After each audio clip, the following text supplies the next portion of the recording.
তো আজকের গরু মাংসটা আমি একটু ঝাল ঝাল করে রান্না করব, কারণ হচ্ছে আমার অনেক দিন ধরেই ঝাল ঝাল কোনো কিছু খেতে ইচ্ছে করছিল। তো ভাবলাম আজকে যেহেতু গরু মাংসটা রান্না করছি একটু ঝাল বেশি দিয়ে তারপর হচ্ছে রান্না করব।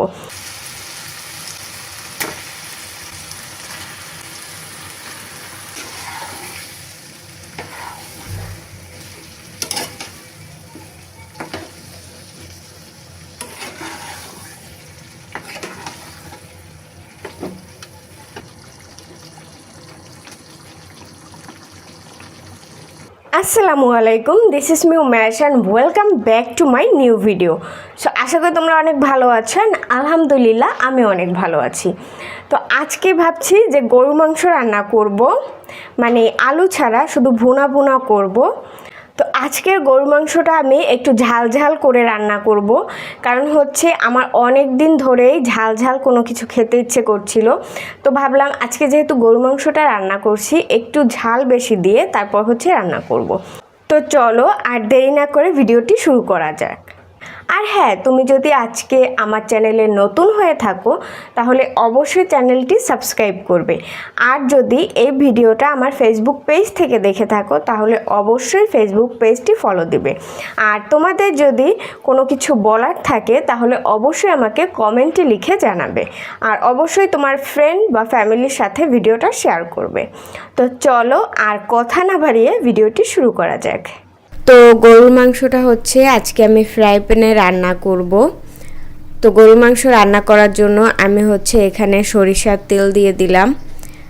ভেবেছিলাম সয়াবিন তেল দিয়ে রান্না করব, কিন্তু সয়াবিন তেলের থেকে সরিষার তেলের রান্নাটা খেতে বেশি মজা লাগে। তো এই কারণে হচ্ছে আমি এখানে প্রায় হাফ কাপের মতো হচ্ছে সরিষার তেল দিয়ে দিয়েছি। এখন তেলটাকে হচ্ছে একটু ভালোভাবে গরম করে নিতে হবে। সয়াবিন তেল দিয়ে রান্না করলে বেশি তেল গরম করার দরকার হয় না, কিন্তু সরিষার তেল দিয়ে কোনো কিছু রান্না করলে তেলটা একটু ভালোভাবে গরম করে নিতে হয়। আর না হলে মানে মাংস বা মাছ যাই রান্না করে সেটা থেকে হচ্ছে তেলের একটা গন্ধ আসে। কারণ হচ্ছে আমি তেলটা একটু বেশি গরম করে নিয়েছি। তো এরপর যখন তেলটা গরম হয়ে এসেছে তখন আমি এর মধ্যে হচ্ছে পেঁয়াজ বাটা দিয়ে দিয়েছি। আর পেঁয়াজ বাটা দেওয়ার সাথে সাথে হচ্ছে তেলগুলো ছিটে উপরে আসতেছিল, যেহেতু তেলটা অনেক বেশি গরম হয়েছে।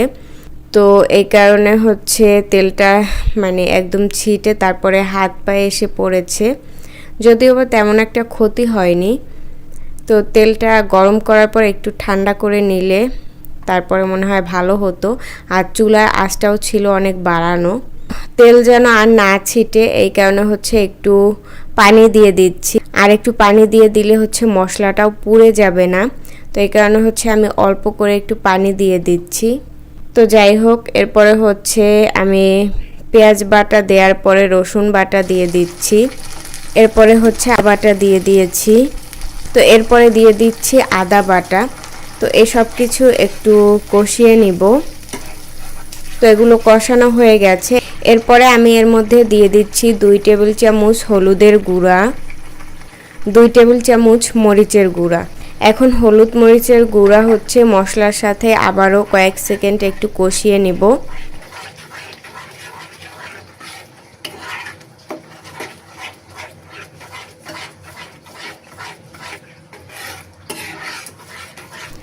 তো এগুলো কষানো হয়ে গেলে আমি এর মধ্যে দিয়ে দিচ্ছি স্বাদ মতো লবণ। লবণ দেওয়া হয়ে গেলে আমি এর মধ্যে দিয়ে দিচ্ছি হাফ টেবিল চামচ গরম মশলার গুঁড়া। আমি এখানে আস্ত কোনো গরম মশলা ব্যবহার করব না, এই কারণে হচ্ছে আমি এখানে গরম মশলার গুঁড়াটা ব্যবহার করছি। এই সব কিছু আবারও খুব ভালোভাবে হচ্ছে একটু কষিয়ে নিব। তো যখন এগুলো কষানো হয়ে যাবে তখন হচ্ছে এর মধ্যে মাংসগুলোকে দিয়ে দিতে হবে। তো আমার মশলাটা খুব ভালোভাবে কষানো হয়ে গেছে, এই যে দেখতেই পাচ্ছ। তো এখন হচ্ছে আমি এর মধ্যে মাংসগুলোকে দিয়ে দিব।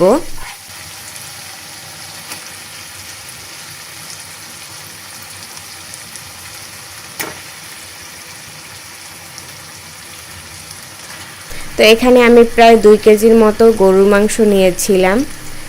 তো এখন হচ্ছে আমি মাংসগুলোকে মশলার সাথে খুব ভালোভাবে কষিয়ে নেব।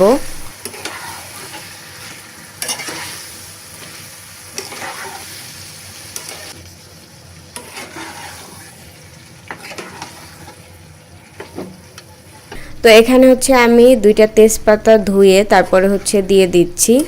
আবারও হচ্ছে মাংসগুলোকে একটু ভালোভাবে কষিয়ে নিতে হবে। তো মাংসটাকে এখন হচ্ছে আমি একটা ঢাকনা দিয়ে ঢেকে তারপরে সিদ্ধ করে নিব। তো এই যে দেখো মাংস থেকে কিন্তু পানিটা ছেড়ে দিয়েছে। তো এখন হচ্ছে আমি এই পানিতে মাংসটাকে ভালোভাবে কষিয়ে নিব। যখন মাংসটা ভালোভাবে কষানো হয়ে যাবে, এরপরে যদি সিদ্ধ না হয় তাহলে আমি একটু গরম পানি মাংসর মধ্যে দিয়ে মাংসটাকে হচ্ছে পুরোপুরি রান্না করে নেব।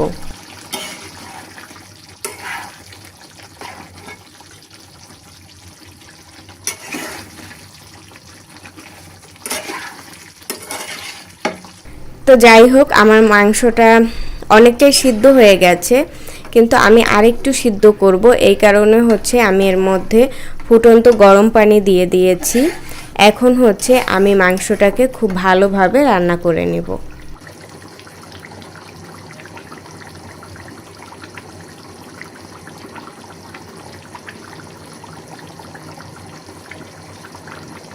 তো ঝাল ঝাল গরুর মাংস দিয়ে যদি ছিটরুটি পিঠা বা চালের রুটি পিঠা অথবা যদি চিতই পিঠা দিয়ে খাওয়া যায়, অনেক মজার হয় খেতে।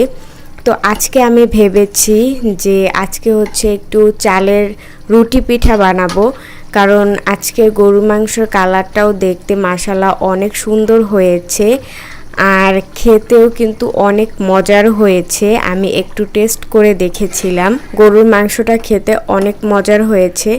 তো এই গরুর মাংস দিয়ে যদি হচ্ছে চালের রুটি পিঠা দিয়ে খাওয়া যায় সেটা অনেক মজার হয়। মানে গরুর মাংস দিয়ে রুটি পিঠা আমার অনেক পছন্দের একটা খাবার। তো তোমরা কারা কারা হচ্ছে গরুর মাংস দিয়ে চালের রুটি পিঠা অথবা ছিদ্রুটি পিঠা খেতে পছন্দ করো, অবশ্যই কমেন্টে লিখে জানাবা। তো এমনি রুটি পিঠা বানানো খুবই সহজ, বেশি কষ্ট না, কিন্তু ওইটা দিয়ে হচ্ছে মানে আটা রুটি পিঠা যেটা, তো ওইটা দিয়ে হচ্ছে গরুর মাংস খেতে ভালো লাগে, কিন্তু খুব বেশি একটা ভালো লাগে না। যদি চালের রুটি পিঠা বানানো যায় সেটা দিয়ে হচ্ছে গরুর মাংস দিয়ে খেতে অনেক মজার হয়। তো চালের রুটি পিঠা বানানো একটু কষ্টের, তারপরও যেহেতু আজকের গরুর মাংসটা অনেক মজার হয়েছে, তো একটু কষ্ট করে হচ্ছে আজকে চালের রুটি পিঠা বানাবো। ভালো কিছু খেতে গেলে বা মজার কিছু খেতে গেলে একটু তো কষ্ট করতেই হবে। তো আজকে একটু কষ্ট করে না হয় কিছু চালের রুটি পিঠা বানাবো গরুর মাংস দিয়ে খাওয়ার জন্য। তো এই তো আমার মাংসটা রান্না হয়ে গেছে। সো গাইস, আমার গরু মাংস রান্না করার ডান। দেখতে পাচ্ছ অনেক সুন্দর একটা কালার এসেছে। আশা করি গরু মাংসটা খেতে ঝাল হবে, কারণ আমি অনেক বেশি ঝাল দিয়েছি। তো অনেক দিনের ইচ্ছে ছিল কিছু ঝাল ঝাল খাবো, তো এই কারণে হচ্ছে অনেক বেশি ঝাল দিয়ে তারপর হচ্ছে গরু মাংসটা রান্না করেছি। তো এই তো এখন হচ্ছে আমি খাবো। তো আজকের ভিডিওটা হচ্ছে এই পর্যন্তই, দেখা হবে নতুন কোনো ব্লগে। তো আজকের ভিডিওটা তোমাদের কাছে কেমন লেগেছে অবশ্যই কমেন্ট করবা। তো আজকে বিদায় নিচ্ছি, আল্লাহ হাফেজ।